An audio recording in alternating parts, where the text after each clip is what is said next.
So this is the day I lost my drone. It was a beautiful sunny day, early June, and I was flying my DJI Mini 2 along the coast up in Rhyl in North Wales.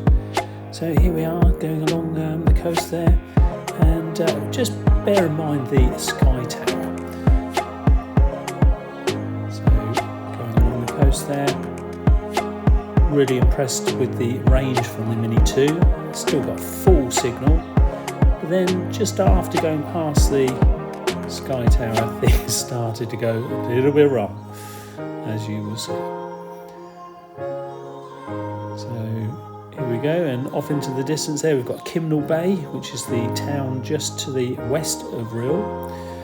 And this is where I started to notice that the signal was really starting to drop off, and looking back, I can only think it was the interference from the telephone tower.